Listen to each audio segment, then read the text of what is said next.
Yo, welcome back to the BSD4 channel. Wingers, what's going on? What is happening, man? Listen, thank you guys for checking out the channel and watching the other videos, man, in its entirety. I really do appreciate all the comments and everything. All right, we went from this. Now we're getting back to the motor itself.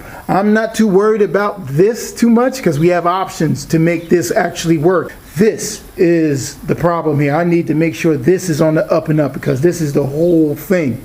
This can work, or this may not work, but the engine needs to work. Oh man, so we went to Home Depot. We got this, some clamps, some barb fittings. You're gonna need 1/4 by 1/4 depending, or you want to do 3/8 by 1/4 depending if you want to use a big hose or a smaller hose. That's on you, on what you want to do. I just got a little piece of hose here. I'm going to probably break this here, but I don't really want to break this, so if you're using a big hose, that'd be cool. You just have to take this thing out of there, and you know, there's the other little nozzle there. You could, you know, do it like that. Me, I'm just going to break it from right here, add the hose onto it, and then pump it up and see what's going on, because hopefully this here can actually pump some oil throughout the system, even in this little thing here. It's very important for me anyway. So let's get to it. So first we're going to be using this to cut it nice and smooth. So we got that off. Now we slap on the hose here. That's really it. It fits pretty daggone good too. And we put a clamp on this end. We'll probably use the smaller barb and fit it over there like that. Clamp both ends. So alright, we got the fitting here. Put it inside there. I should put some pipe dope on it, or some pipe whatever the heck on it, some tape. I don't even think I got any. And then we use 9/16 just to tighten it up a little bit. Should work. All we're doing is just pumping some oil in there. That's it. Then we use a 1/4 to tighten these up. I really don't like to use a screwdriver, you know what I mean? And then we tighten that up over there, and then you're going to see what's up with it.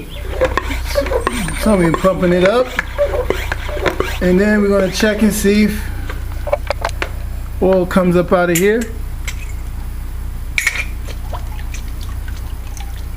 Cool. We got that.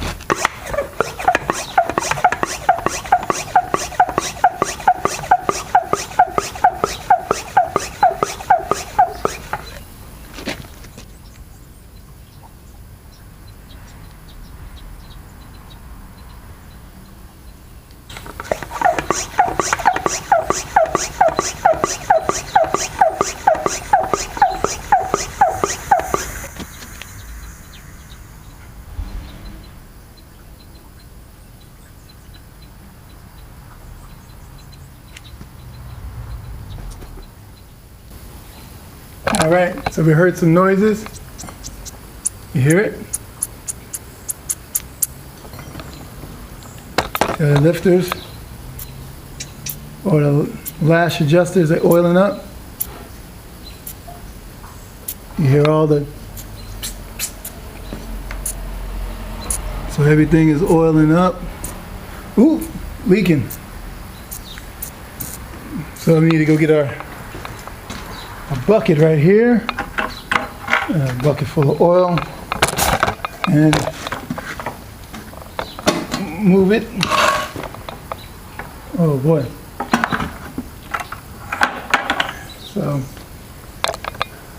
So we got it primed.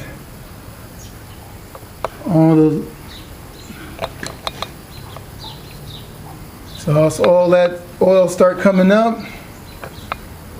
that is a good sign.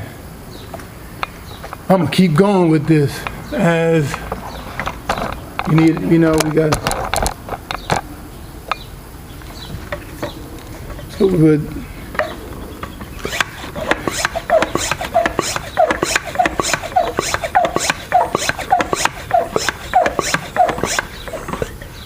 So that's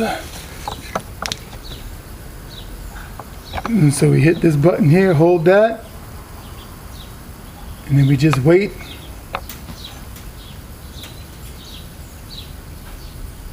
You know, so see how the oil dripping right there.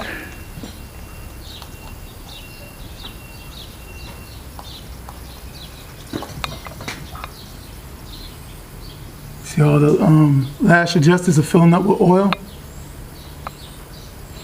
Yeah, man, so we're really, really happy. So I'm happy about this. It's nice and prime, it's good. Doesn't mean that the engine is going to not work or work. We don't know until we really start putting some gas and some stuff and getting the engine in and really see what's going on with it. There's probably no oil inside this little line here, but we'll work around with it. We'll figure it out some kind of way, and we're doing it. Now, on the community tab, man, you see me post a picture up of me and my son yanking out this transmission. We didn't yank it out, we yanked it down. So it's still down there. It's good. That's all I care about. It's disconnected from the motor. I can work around it and get it done. The next day it rained anyway, so this is a weak behind cross member that you can see right here. That's on these arrows. You know what I mean? Now with these over here, they have the press fit type cross member, which is part of the structure of the chassis. You know what I mean? So that is a better hit versus using that thin thing over there. Now we're going to be getting back to this. Take the pork and bean cam, put it somewhere and everything, and then after that, right, probably take out the radiator, and we're going to do some things, you know, start getting this thing prepped, start loosening things up and get that underway, because it's very, very important. And then somewhere in between that, my man Auto Nomad, he said, yo, what's up with the mini bike build? You're right, brother, what's up with it? Here's the deal. I gotta get a tire. So if I get a back tire, I need a front tire. Then I need some brakes. I'm gonna hook the brakes up somehow on this.